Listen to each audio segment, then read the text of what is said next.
pasa cuando el mundo te abandona? ¿Qué harías si te quedaras aislado del mundo en un lugar imposible? ¿No es un poco así como se siente estar vivo hoy? Que nos hemos estrellado en un lugar hermoso pero aterrador, teniendo que luchar para sobrevivir, aislados completamente de un mundo que no sabe de nosotros y al cual estamos desesperados por volver. La Sociedad de la Nieve comienza con el silencio de la montaña y una voz en off haciéndonos estas preguntas. Es la voz de alguien ausente porque es la ausencia quien guía la historia de cómo vivir cuando parece imposible.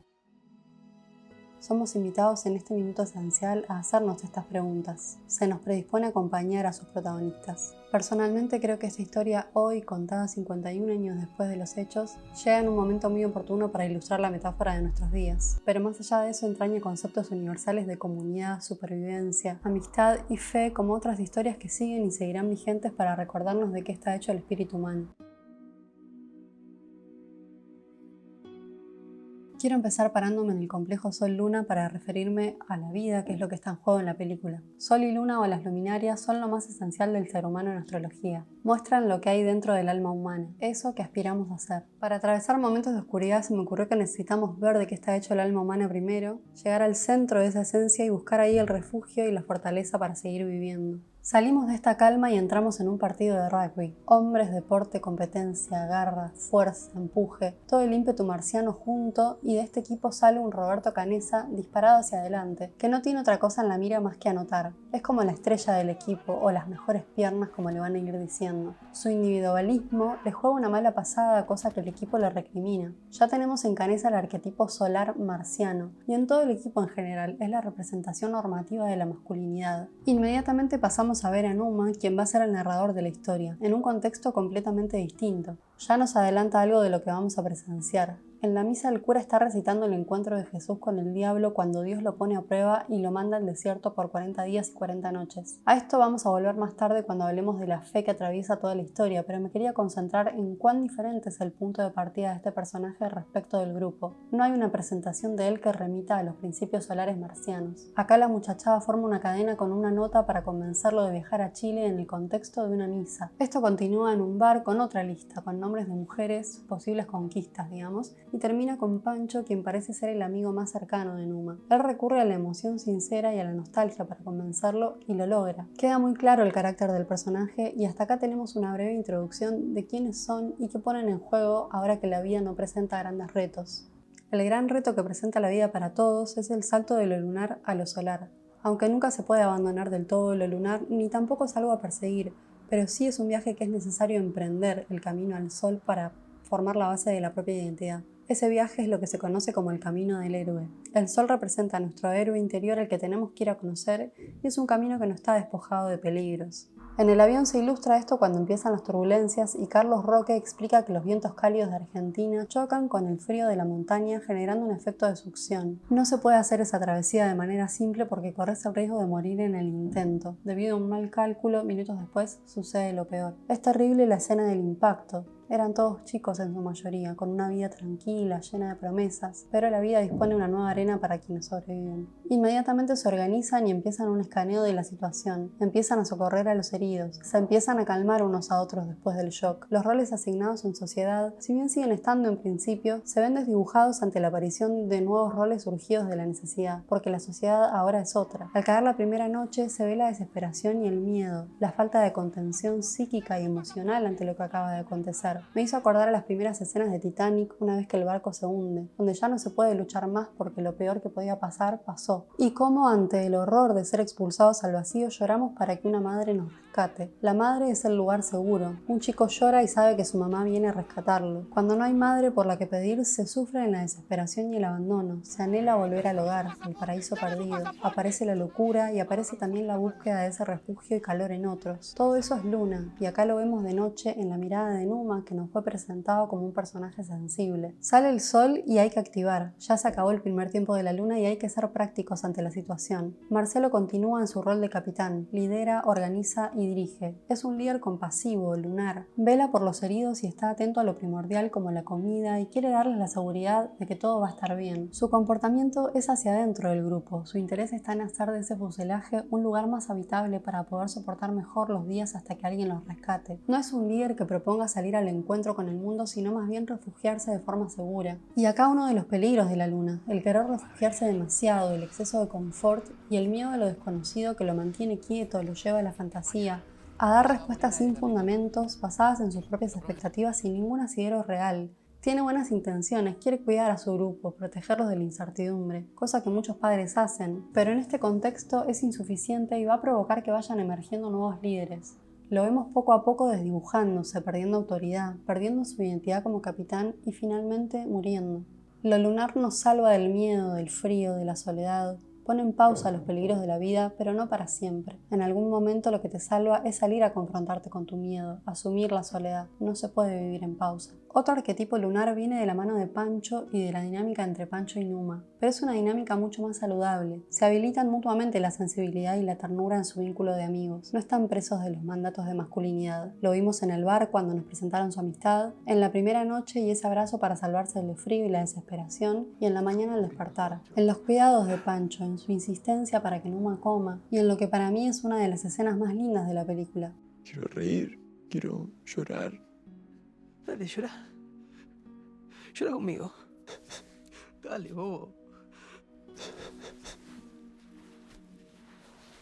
Lo lunar nos salva del egoísmo, nos enseña a cuidar y a dejarnos cuidar. Es la primera conexión con el amor. Pero en esta escena también nos queda claro que la vida es solar. Numa acá añora todo eso que ya no puede tener. Tiene ganas de todo lo que es vital, a lo que antes no se animaba y ahora se da cuenta que le fue insuficiente su forma de vivir. Lo vemos en toda la película yendo al encuentro de los otros, liderando 2 veces las expediciones. Quiere salir al mundo, dejar su imperativo lunar, pero lo retiene su ética, su moral, sus juicios, lo que llamaríamos lo saturnino. Todo eso no lo deja avanzar y de hecho es lo que lo condena. Numa tiene la promesa de la completitud por su fortaleza, su voluntad, su sensibilidad, sus principios, por ser guía de un grupo que lo ve como una inspiración humana. Las luminarias son eso, nos iluminan internamente y pueden iluminar a otros, pero tienen que estar en equilibrio. Roberto encarna el líder necesario, pero está aprendiendo a completarse como líder. Le falta un compañero al que pasarle la pelota. Lo vemos rápidamente asumir responsabilidades dentro del grupo. Saca lo mejor de lo saturnino, asume lo que nadie quiere afrontar, como lo hace Fito Strauch también, pero de él voy a hablar más tarde. Roberto tiene en él la fuerza de lo solar, pero todavía no lo puede asumir porque nace en él el componente lunar. Es quien cuida a los enfermos, quien vela porque todos coman. Lo vemos sensibilizarse incluso. Vemos el peso que tiene la responsabilidad en él. Y cómo pese a todo se mantiene erguido, firme. Para mí es un ejemplo de la integración Saturno-Luna como complemento. Ambos son la función madre-padre, femenino-masculino. Saturno, al igual que el Sol, está asociado a la figura paterna. Él todavía no puede ir al Sol, pero asume una de las caras del padre. Y no hay mujeres en la historia, quedan en el camino. La sensibilidad y el cuidado no se puede proyectar en una mujer acá, se la tienen que proveer ellos mismos. Quien encarna lo solar es Nando Parrado. Tenía todas las de morirse, sufrió un golpe que le causó un edema cerebral que lo tuvo las primeras 72 horas en coma. Perdió a su mamá y a su hermana en el avión junto a 2 de sus mejores amigos. Pese a todo, había una fuerza en él que lo sacaba adelante. Una motivación no solo para seguir vivo, sino para salir de la montaña, para asumir ese riesgo. Lo vemos insistir una y otra vez para salir. Él no quiere esperar que alguien venga y lo rescate. Tiene una urgencia con la vida. No quiere seguir enterrando gente. No se acostumbra a esa manera de estar vivo. Lo cómodo le resulta incómodo. Ese empuje es necesario, pero uno de sus peligros es no ver los riesgos, precipitarse antes de tiempo, no medir las consecuencias. Se da ese tira y afloje entre él y Roberto que quiere estar listo, quiere prepararse, tener todo lo necesario para lanzarse a la aventura. Tenemos este momento donde encuentran la radio y escuchan que en 2 semanas van a retomar las búsquedas. Y acá Roberto se echa para atrás, tomado de alguna forma por lo lunar, y Nando se exaspera. Es Gustavo Cerviño quien tiene que tomar otro tipo de acercamiento para convencerlo. Que acá como médicos ya no podemos hacer nada, Roberto. Nos vamos a terminar convirtiendo en enterradores. Y Canessa cuenta en una entrevista que también Arturo Nogueira tuvo un rol importante en hacerle un clic. A mí se me despertó un espíritu heroico cuando Arturo Nogueira me dijo: qué suerte tenés vos, que podés caminar y salvarnos a todos, y yo estoy con las piernas rotas y soy un parásito y dependo de tipos como vos. Ahí el loco me hizo un clic mental que dije: yo me voy a morir caminando. Mucho más romántico morir caminando que morir acá alrededor del avión, que es todo un hacinamiento, toda una cosa desgastada, envejecida, ensuciada, ¿viste?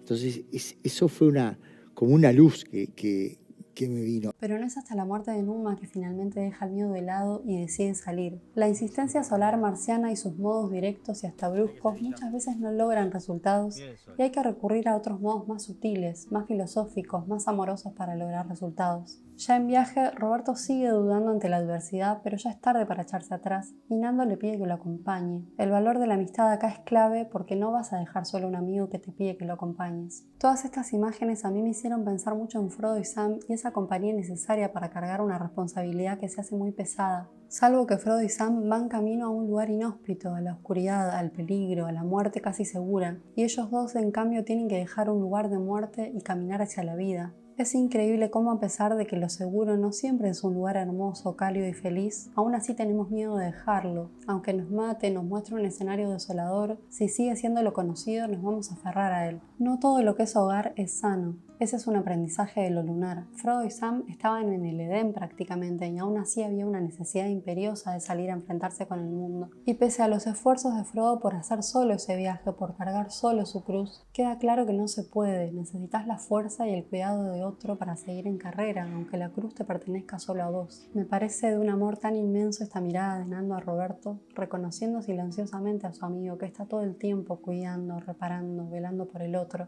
El sol necesita para salir a su aventura, que es el enfrentamiento con la vida, a su mejor guerrero, a su compañero de batallas o a su brazo ejecutor que es Marte. Seguir el camino que propone el sol implica una separación del grupo, de la familia, de lo conocido que viene representado por la luna. Abrazarse demasiado a eso se hace insano y lleva a una muerte real o metafórica de uno mismo. No quiere decir que tengamos que olvidarnos de cuidar y dejarnos cuidar, que perdamos la memoria por los que dejamos atrás. La luna nos mantiene unidos y el sol viene con una soledad interior, con asumir que estamos solos en la vida, que cada uno tiene una batalla interna que es individual, pero eso no quiere decir que haya que transitar ese camino solo.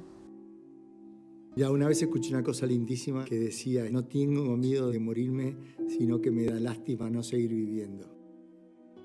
Algo que recorre la película como cosa obvia es la religión. Lo vemos desde un primer momento en la escena de la misa y van a aparecer un sinfín de rosarios. Los vamos a ver rezar en sus momentos más desesperados. Pero más allá de eso hay una filosofía de la fe. Una búsqueda de la fe que trasciende el concepto tradicional del Dios cristiano. Esto sería salir de la religión para entrar en la espiritualidad. En astrología estos dos conceptos se abordan con Júpiter por un lado, como una búsqueda de sentido, de verdad, una confianza en un poder superior, una filosofía de la vida que le dé sentido a mi existencia. Acá hay una contemplación del mundo para entender el porqué de las cosas. Muchas veces la manera de vivir Júpiter es a través de una religión, de un sistema de creencias ya establecido, donde los porqués y las respuestas ya me son dados. Si no es la religión, cualquier doctrina o filosofía de vida que sigamos también es Júpiter. Neptuno, por su parte, ya no tiene que pensar a dónde tiene la fe, la siente, la experimenta. Hay una disolución de los límites propios para entregarse a algo de otro orden. Es la entrega a lo infinito, es la ausencia total de egoísmo. Es la forma más elevada de espiritualidad y es la última octava del amor. Luna es el primer estadio que es el amor necesario, es necesitar amar, es el amor que cuida, que protege. Venus es la primera octava de la luna, es el amor sensual, es comunicarnos a través del placer, es amar en el otro lo que quiero amar en mí mismo, es un amor que proyecta, que refleja. Y en el mejor de los casos es una escuela del amor propio a través del amor al otro. Cuanto más voy puliendo el amor que tengo por mí mismo, mejor voy a amar a ese otro. O al revés, ¿no? Cuanto mejor voy perfeccionando ese amor al otro, mejor me voy sintiendo conmigo mismo. Y Neptuno, como octava superior, es el amor ilimitado, el amor infinito, fuera del tiempo. Espiritual, mágico, ya no es hacia un otro, es hacia la humanidad entera, al universo, a algo más cósmico. Voy a hablar del amor en los vínculos con estas 3 octavas en mi próximo video, porque podemos amar a un otro también neptunianamente, pero acá me voy a enfocar en el Neptuno espiritual, en esa vivencia de la espiritualidad y el amor como una misma cosa. Hay una ruptura con el mundo, un corte, una separación que los deja obligados a tener que enfrentarse con ellos mismos, sus sombras y sus partes nobles. En los momentos más duros se ve de qué estamos hechos. Y uno tiene miedo de hacer ese descubrimiento, de ver su condición humana. ¿Quién soy ante el miedo, ante la necesidad, el hambre, el frío? La falta de todo eso que me define. Cambiar nos da miedo también, la muerte, el dolor, la agonía. Todo eso que era lejano y con lo que ahora convivo día a día. ¿Y cómo se convive con eso? ¿Cómo se sobrellevan los días en la adversidad? Fito nos es presentado como el personaje quizás más realista, que en un punto viene a ser un alivio para Roberto. Es la persona en la que él puede apoyarse para tomar decisiones poco simpáticas pero necesarias. precarias. Daniel a su vez es el apoyo de Fito. Ambos son realistas y Daniel lo acompaña a hacer lo que nadie quiere hacer. Además sabe ser sensible con quien lo necesita y escucha sin juzgar. Pero volviendo a Fito, Numa nos dice que no es tan optimista. Es un tipo sensato y además respetuoso de la autoridad que en principio recae en Marcelo. Es el que está atento a todo, observa y busca resolver. Acá encuentra la manera de derretir el hielo para tener agua, se apunta a las actividades. En la primera expedición es el que nota que a poca altura el avión no se ve, siempre observa antes de reaccionar. Cuando ya se hace inevitable hablar de comerse los cuerpos, no niega la situación ni juzga. Hasta se ofrece él para hacer lo que nadie quiere hacer, que es cortar los cuerpos. Después es el primero en dar su consentimiento para que se coman su cuerpo si muere. En la escena quizás más gratificante de la película, cuando están haciendo payadas, lo vemos decir, bueno, por lo menos yo laburo. Su reconocimiento hacia sí mismo viene por su utilidad, por ser una persona que contribuye, trabaja, hace lo que es mejor para el grupo, mantiene la compostura. No lo vemos flaquear emocionalmente, se mantiene estoico ante la adversidad. Para mí acá está el eje de la filosofía de la montaña, el estoicismo. No podemos controlar lo que sucede, pero sí podemos controlar nuestra reacción ante eso que sucede. No podemos evitar vernos ante la adversidad, pero sí podemos enfrentarla manteniendo la virtud, la compostura. No tenemos control sobre los acontecimientos externos, sí tenemos control sobre nuestra mente. Muchos de ellos se aferran a esta filosofía de vida, se guardan sus emociones en pos de hacer lo que es mejor para preservarse y para preservar al grupo. A lo largo de la película vamos viendo otras batallas que se van dando dentro de ellos. En cambio, Fito se mantiene como un estoico puro. No hay una religiosidad que lo atraviese, sino un sentido ético y del deber interno para él y para con el grupo. Me fue muy satisfactorio ver que la escena del cierre del rescate termina con él. Es el último en subir al helicóptero y le damos cierre a esa etapa en sus vidas en la mirada de Fito, que siempre sobrevoló todo con su mirada. Arturo Nogueira representa otra figura filosófica importante dentro del grupo. Al principio lo vemos casi como un nihilista, lo cual es perfectamente lógico dado el contexto. Es muy difícil creer en algo ante semejante adversidad. Pero de la mística del grupo surge algo más y se da una transformación en él. Se da la aparición de una fe en el espíritu humano. De alguna manera él también se vuelve un estoico, pero despojado de su capacidad de actuar para hacer su aporte, como bien lo dijo Roberto Canessa. Termina siendo un poco cartesiano también y un foco de inspiración dentro del grupo. Mi mayor maestro espiritual fue Arturo Nogueira. Viste, un chico que con su tierna edad para mí llegó a un nivel de espiritualidad increíble, y a mí me dejó con una frase que dice: Nando, dudás sin miedos de la religión, dudás sin miedos. Y en la duda uno busca y no sé si encuentra. Mucha gente dice el milagro de los Andes. ¿Para quién? Para los que nos salvamos. Ahora, mi hermana tenía 17 años, ella quería vivir mucho también, tenía toda una vida por delante y el milagro para ella no aconteció. Por otro lado lo tenemos a Numa encarnando la fe cristiana, un dios con un código ético y moral muy cerrado, que él se ve imposibilitado de cuestionar. Vuelca todo su enojo contra él mismo y la vida y cuestiona el sentido y la fe que se lo tienen que dar otros. Arturo Nogueira, Javier Metol, él mismo dice que lo mira Nando y recupera la fe. Quiere seguir siendo guiado por todo lo que él considera noble, ético y justo, sin darse cuenta que él mismo representa todo eso en el grupo. Es el que más se resiste a comer, el que juzga sin querer reprender, porque empatiza con todos ellos. Esta mirada de culpas de Pancho me mata. Pone su código ético en lo alto y no se entrega a una espiritualidad mayor que está creciendo en la montaña. Tiene una batalla interna muy dura que lo desgasta porque no puede no ver la humanidad en el grupo, pero a él le cuesta esa entrega y termina resolviendo convirtiéndose en mártir, que es una figura típicamente cristiana. En esa entrega a la muerte logra ceder, se rinde como se anunciaba en la misa y entrega su cuerpo para que se lo coman sus amigos. Ahí accede a esa espiritualidad que se le estaba resistiendo, dentro de su código de fe. En la renuncia a la vida encuentra el sentido de su vida, en ser pan para sus amigos. En el anhelo a la muerte surge el encuentro con lo más elevado de la espiritualidad dentro del grupo. El encuentro con Dios, con la divinidad, se da en la muerte. Uno vuelve a la fuente y deja de sentir, deja de tener miedo. Algo que ellos dicen en varias oportunidades. Eso, hacia la muerte. Llegó un momento que estaba convencido que estaba muerto. Un placer intenso, fantástico. ¿Un placer? Un placer intenso, y quería seguir hacia algo brutal que me atraía, después de haber pasado buenos estados de tristeza, de miedo, de nostalgia, de dejar la vida. Me despedí de los viejos, me disculpé que ya había hecho todo lo posible y ya estaba muerto y quería seguir porque era algo fantástico. Hasta este pelotudo me mira con cara de odio cuando me sacaste. Me descargó y me entró una bocanada de oxígeno y fue todo el proceso para atrás de vuelta a la cordillera. Y dije, no es tan malo morirse. Y aprendí eso de la muerte, o sea que si me tenía que morir caminando no era mi preocupación. Y eso me permite también en la medicina que a veces cuando un niño se muere, no me da desesperación, me da paz. ¿Sí? Ya llegó hasta ahí, fue lo que le tocó, ya dejó de sufrir, ¿viste? Creo que los que estábamos por morir en el alud, por las manifestaciones de varios, nos estábamos yendo de un mundo muy difícil y como que nos estábamos entregando y era un momento de placidez y de dulzura, hasta como queríamos irnos. Me acuerdo cuando, bueno, Roy me salva y salimos 5 gracias a esa mano que agarró Roy. Llegamos a Marcelo, que estaba al lado de Eduardo, y la cara de Marcelo, por supuesto que no era de una muerte horrible. Todos recordamos que era una cara de placidez, que era la que teníamos todos nosotros. De pronto se empieza a disipar el miedo a la muerte y es de ese anhelo que se impulsan a vivir. La muerte de Numa fue la última gota de un vaso que ya estaba lleno. En ese sentido cumplió un propósito también. El hecho de que haya sido el hilo narrativo habla de cuánto los marcó su vida y su muerte. La espiritualidad, la fe, el amor rompen las formas tradicionales acá, los marcos teóricos que le ponen un corset a cada uno de esos conceptos. Si algo vemos en la Sociedad de la Nieve es la expansión de todo eso, la capacidad humana de ampliar el horizonte de la conciencia, de la comprensión, de la manera de amar y dar amor. Se rompen todos los moldes, se es parte de lo ilimitado ahora. Hay un anhelo de entregarse al más allá muy grande que resuelven entregando el cuerpo y luego saliendo a buscar la vida sabiendo que en el camino pueden encontrar la muerte.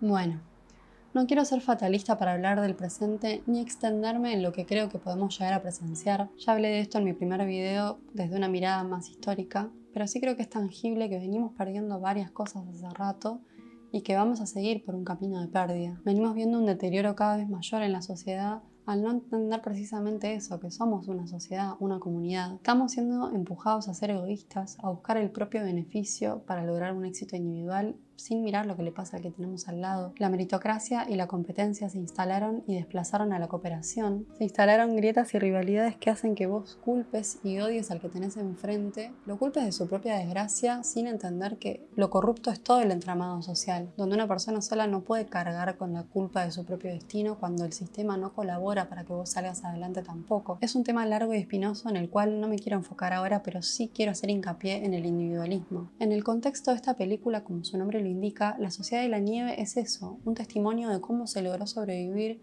en circunstancias terribles, armando una sociedad, una comunidad, porque nadie se salva solo, se necesitan los lazos colectivos, la empatía, la solidaridad, la valentía para afrontar los miedos y los desafíos, y nunca es a expensas del otro. Se nos pide mucho hoy que hagamos sacrificios, que vamos a tener que sufrir, pero que en 2 años, en 35 años, vamos a ver el fruto de nuestro sufrimiento, mientras quienes piden ese sacrificio no hacen ninguno. En la película vemos el acompañamiento constante de unos a otros, a los más fuertes y a los más débiles. No se sacrifican a unos por otros, se acompañan desde el humor, el trabajo en equipo, la entrega, la asistencia al otro, el consuelo, la escucha, la empatía. Todo se comparte, hay liderazgo, pero no hay tiranía, no hay abuso de poder. Y de esa forma se sacan adelante día tras día, con errores y también con aciertos. Se conectan unos con otros y conectan con algo por fuera de ellos mismos. Hay un respeto por la espiritualidad del otro, por el sistema de creencias del otro, por más que difiera del propio. Hay una construcción espiritual en esto de reconocer en el otro su grandeza y cuidarla. Se construye un propósito colectivo que es para el beneficio de todos. Aprenden a vivir con menos, con lo más esencial, a ver y a valorar lo esencial.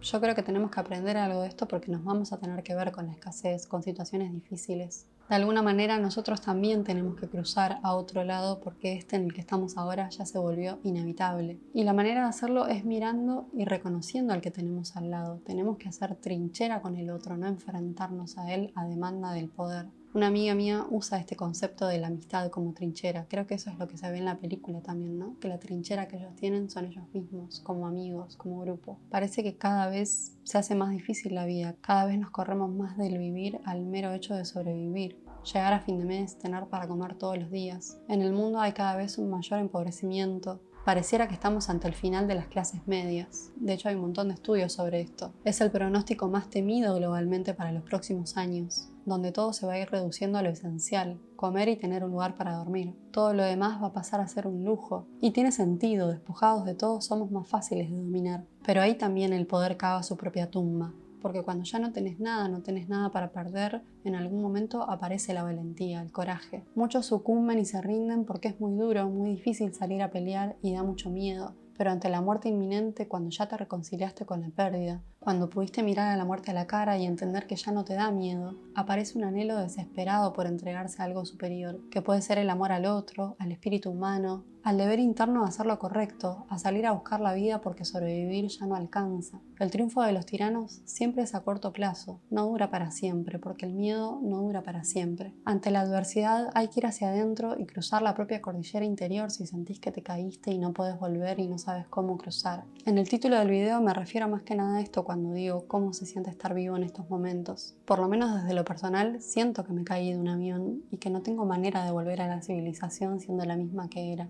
Fui perdiendo todo eso en lo que creía y el confort dejó de ser confortable y se volvió peligroso. Apareció dentro de mí una espiritualidad inmensa que no sabía que tenía y yo me consideraba en cierto punto una persona espiritual o tenía algún tipo de fe, pero tenía un montón de limitaciones ese entendimiento mío. Me nació un amor enorme que ya no es un amor al otro, un amor personal, es un amor mucho más grande que eso, que me hizo cuestionar también mis rivalidades, mis enojos hacia el que piensa distinto de mí. Me costó mucho hacer este video porque me toca varias fibras esta historia. Ya pasó el auge del estreno y yo, cual canesa, no tomaba todavía el impulso para animarme a exponerme, a animarse a cruzar la propia cordillera que tenemos todos. Si el refugio en principio no aparece en otros, en la comunidad, habrá que ir hacia adentro, entregarse un poco a morirse de alguna manera, rendirse, redefinir el amor y la espiritualidad que para mí hoy son lo mismo. Dejar ir lo que nos sirve y me pide que me muera internamente. No tener miedo de dudar para elegir desde el amor y la convicción y no desde el miedo y la costumbre.